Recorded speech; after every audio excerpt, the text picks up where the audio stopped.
All right, we're going to talk about 7 benefits of YouTube. Actually, just added a couple more benefits to it just because I thought they were beneficial. So as we get in here, there's the first thing we're going to start off with is just using YouTube in general, right? So one thing that you can do is use the extension, if you use Google Chrome, the extension YT Fulfill.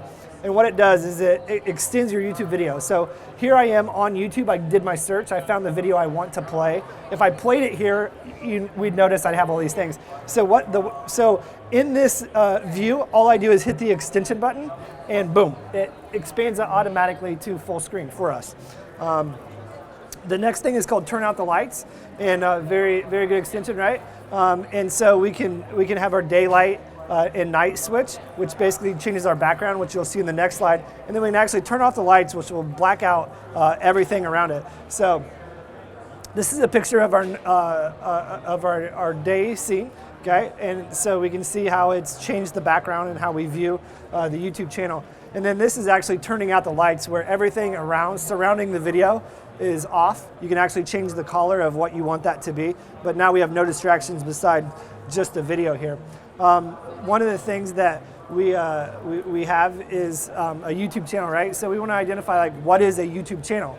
And basically, the first thing we need to do is identify who our audience is, right? So if we want to learn my ABCs and 1, 2, 3s, which channel would we turn to? The answer would be PBS, right? So we got to know our audience. So as we create a YouTube channel, we got to know who are we designing this for. So a lot of times teachers don't want a YouTube channel because they don't want their students to know what they're doing, right? Or they don't know how to create it. But what you can do is identify your content of value, and you can start bringing that content together in your YouTube channel, okay? So within your YouTube channel, you can actually personalize it so you can have whatever background you want, you can name it, and then you can also add your own videos. But the nice thing is about when you start following people, right? But first thing that we want to do is we create a YouTube channel. Let's say I want a classroom YouTube channel where I can allow other subscribers. So I already have a Gmail account, right? A Google account, and I go into YouTube and it says you're signed in, you have a YouTube account, okay? But I really want one for my class to make it a little more specific, where they go there and it's all about the resources they need. All I have to do is create a new YouTube channel right here, and I can name it my class name, Mr. Everhart's YouTube channel. And it can be specifically around classroom curriculum for those students that they need. So I don't have to use my personal account for my YouTube channel anymore. I can create multiple channels and direct the students where I need to be. So if I have a biology class and I have a language arts class, I can create 2 different YouTube channels. And I can... Do you know if that works in a GAFE account as well, or just my personal channel? So the question was, does that work in a GAFE situation as well? Yes, if you are a Google Apps for Education district, you can add multiple channels within your account. Yep, via YouTube. Here's some links to the slides. I don't know if you want those or not, but there's a lot of like how-tos that are built in here as we go through it. Okay, just talking about subscribing and how we build our YouTube channel, right? We have certain people that we like to follow, and what we want to do is we want to actually subscribe to them. And what it will do is every time there's a new release from that content creator, that we'll be notified, and then we can go view it. And then we can actually put that into our library of resources for our students, for our teachers, our administrators, whoever we're working with, right? And then here's just a list. I kind of took these from Casey Bell, who's someone I follow, and of top YouTube channels to subscribe to. One that really hits me here is the Soul Pancake, right? Everyone's heard of the Soul Pancake and the Kid President speeches. Really pretty cool. Okay. One of my favorite is BF versus GF. Sometimes the content is not very appropriate for kids, right? But the things that they try to do are really sciencey. So if you can find or be able to edit a video, the appropriateness really could engage a student. Talk about privacy settings. So the nice thing is that when we go into our YouTube channel, we can identify how we're going to keep all of our subscriptions private. Okay, we can keep all of them private, all of your playlists private, or you can share them with other people so they can search them. Can our students search them? So now our students could actually search my playlist for biology, and they can actually subscribe to it and add it to their own library as well.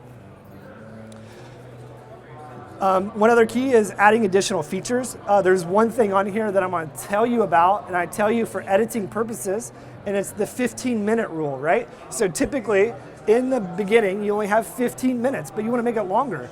Well, don't make your videos longer than 15 minutes. However, the problem that I found is I'll upload a 20-minute video and I need to edit it, right? And I need to edit it down to 10 or 15 minutes, but I will have more footage. So what I do is I upload the whole thing and then I go in and edit it later. That's why I use this, not to make a 60-minute video of you speaking to your class, right? Want to be able to create custom thumbnails. So when my video pops up, I can say what is the picture that is displayed there, as opposed to letting YouTube find that for you. Video listing, you can change, so you can change them to private or unlisted because maybe they're not ready yet, or you don't want to release it before a test, or right, depending on the content you're looking for. And then streaming. If you ever do anything with live streaming, this is one thing that you'll have to enable, especially as you do Hangouts on air. It will automatically save to your YouTube account if you didn't know that. So all those are in the advanced features there. Being able to create playlists. So as we go and search for our videos or resources we're looking for, we can create different playlists within our library. We can identify how we want to name them, and then anytime we can actually create a new playlist. The one thing that I really like is as I'm searching for something specific is that sometimes I don't want to really watch that video, but I'm like, that may be a good resource later on. I just add it to my watch later list, and then I can go back and reference that when I get to that topic.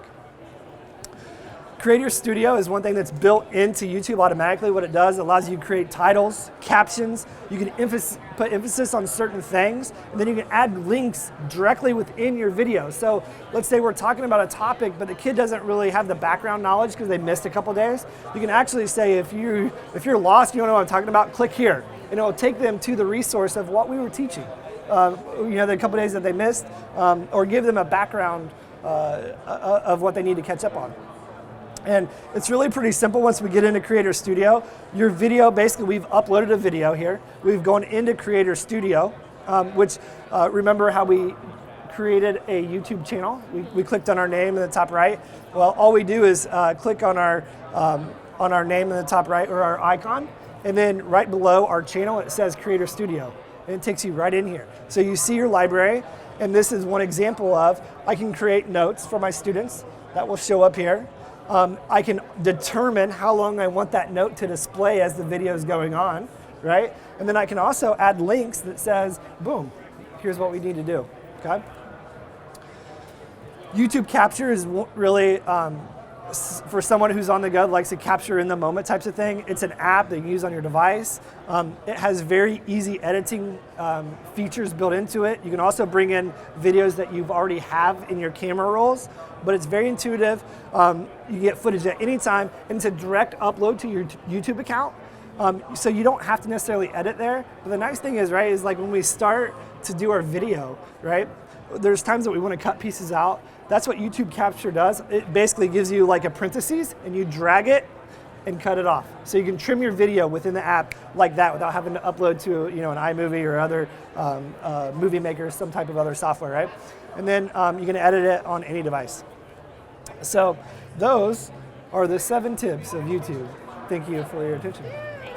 Thank you.